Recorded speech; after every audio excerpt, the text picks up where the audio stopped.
Olá pessoal, tudo bem? Eu sou a Milene e juntamente com a Júlia nós vamos falar um pouquinho para vocês sobre o primeiro seminário aí da disciplina.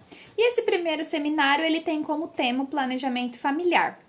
E vocês vão perceber aí, é óbvio que entre os seminários existem alguns pontos importantes a serem tratados.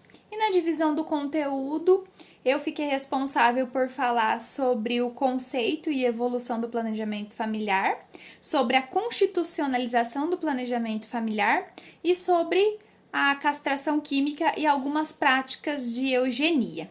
E para a gente iniciar aí nosso estudo, vamos começar falando sobre um pouquinho de como surgiu o planejamento familiar e como ele era praticado no percorrer da história.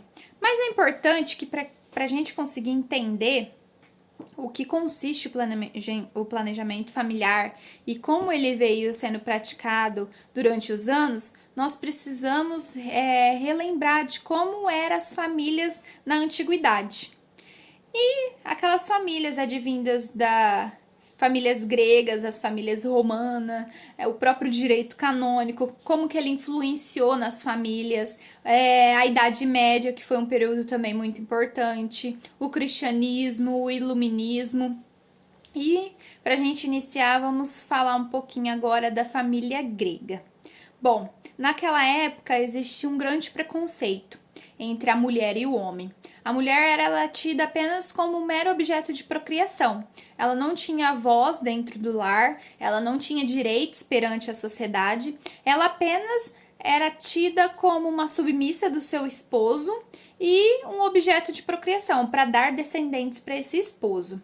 O pater familias era o que dominava, era o que cuidava de todos os negócios da família e também ditava as regras a serem cumpridas pelos componentes do núcleo familiar. Ou seja, era o homem o detentor de toda a voz e de todos os direitos que a família detinha ali, no caso, na sociedade. E outra coisa importante também na família grega é que eles prezavam pelos casamentos realizados dentro das suas próprias classes sociais. Ou seja, os camponeses, quando eles iam se casar, eles precisavam casar com outras pessoas que eram da mesma classe, ou seja, eram camponeses. Os nobres, eles casavam entre nobres. Não existia essa mistura de classes sociais. Não existia alguém de um poder aquisitivo elevado se casando com uma pessoa menos privilegiada financeiramente.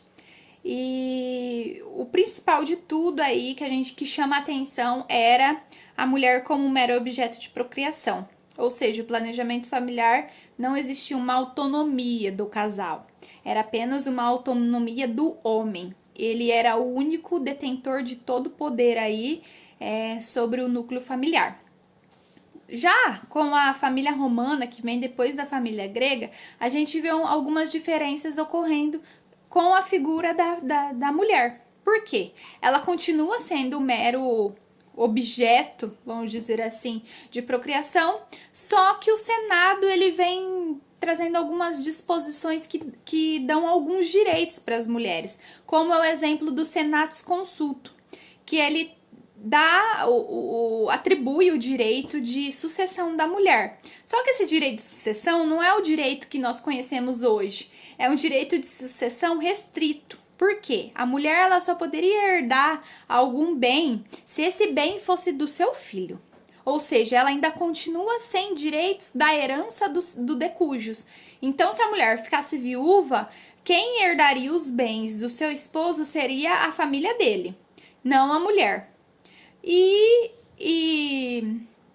Então, esse direito sucessório dela é só do filho, ela só herdaria do filho, e a única opção dela herdar os bens do esposo, do decujus, era se esse homem ele não tivesse deixado algum descendente e nem um irmão consanguíneo.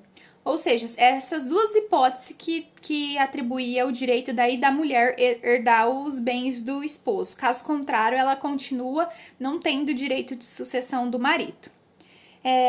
O pater familias ele ainda continua presente nas instituições familiares. O homem, ele continua aí dando a primeira e a última palavra, vamos dizer assim, ditando as regras e todos os deveres familiares. Só que uma outra mudança importante é a questão do divórcio.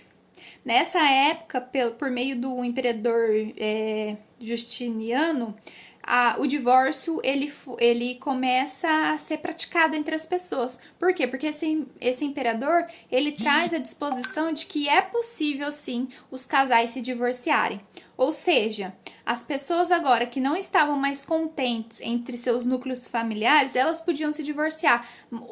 A questão era, não é igual nós temos hoje, que a mulher não quer mais ficar casada com aquele marido, ela entra no judiciário e pede para que o juiz decrete o divórcio, mesmo que a outra parte não queira.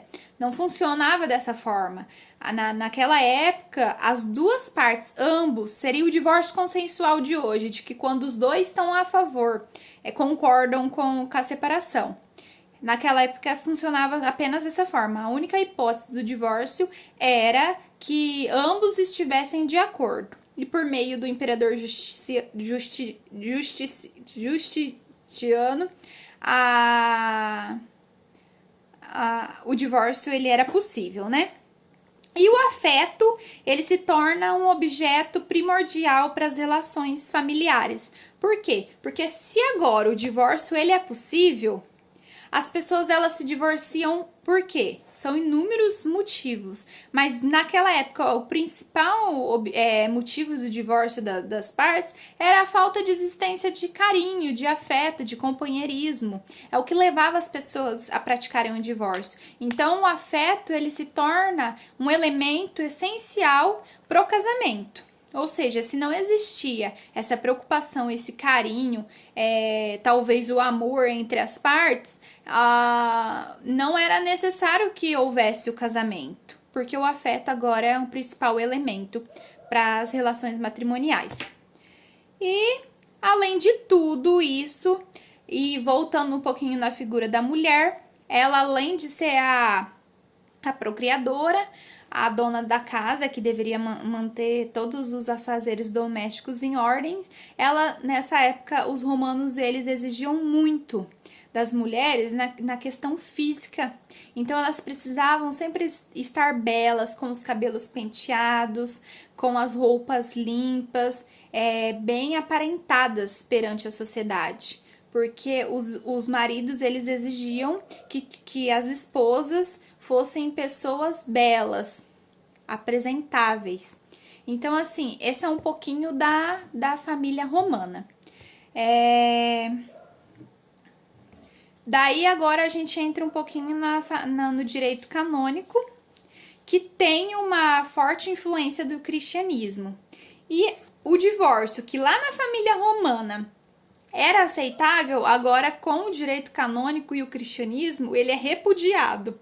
Ou seja, a única forma de ocorrer a dissolução do matrimônio é por meio da morte de um dos cônjuges. Caso contrário, não é possível que aconteça a divisão aí, a separação, né, desses cônjuges. E a própria igreja e a sociedade, arraigada com os princípios do cristianismo, ela impõe que o adultério, ele é algo, é crime, é algo, além de ser pecado, é crime. Por quê? Porque se você não pode divorciar e você comete alguma traição, vai de desacordo com o afeto. Então, o adultério, ele acaba aí sendo considerado crime. A mulher, ela ainda tem a função de procriação, só que agora ela detém mais respeito. Por quê? Porque o cristianismo, a base dele é com o próprio Jesus Cristo, que quando esteve na terra, demonstrou o amor e o respeito e a igualdade, tanto entre homens quanto mulheres. Então, aí, desde então, veio sendo pregado essa questão da igualdade entre homem e mulher. E a Idade Média, que tem grande influência do direito canônico. e a mulher ela deixa de ser posse do marido, ou seja, agora ela é detentora de direitos, alguns direitos restritos, é óbvio, e ela deixa de ser tida apenas como um mero objeto de procriação, mas ela é vista agora como ser humano.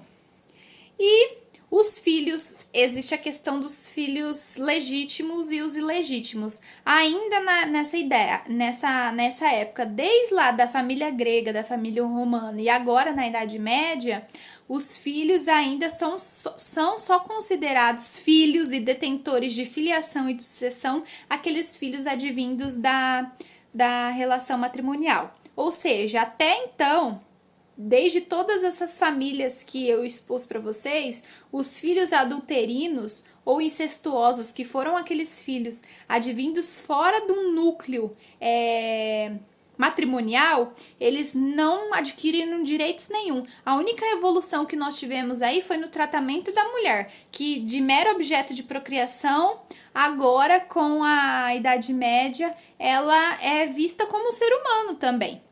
E outra época importante aí para o planejamento familiar é o período iluminista, que agora a mulher ela passa realmente a ter direitos de respeito assegurado por lei. Ela ganha status na vida religiosa, na política e na própria sociedade. Ou seja, todas essas esferas não veem mais a mulher apenas como a esposa que faz filho e cuida da casa. Não, agora ela tem voz, ela é vista, ela é respeitada. Não como as mulheres são hoje, mas você conseguir enxergar a mulher e como ser humano naquela época já era uma grande evolução diante do preconceito que existia, né? E como eu disse, a principal função dela ainda era a procriação.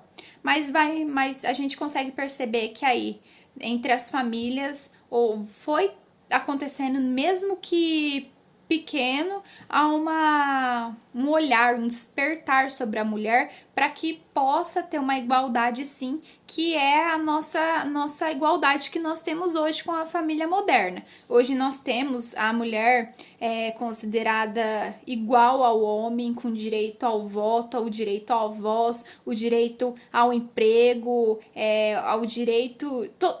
Não temos direitos que o homem tem e as mulheres não tenham hoje. Mas isso é influência de todas essas famílias que foram estudadas agora. Porque se não houvesse essa evolução, essa preocupação, a própria influência do cristianismo, que veio dizer que existe a igualdade sim entre o homem e a mulher, nós também não teríamos chegado no patamar hoje de estar igualando ambos os sexos.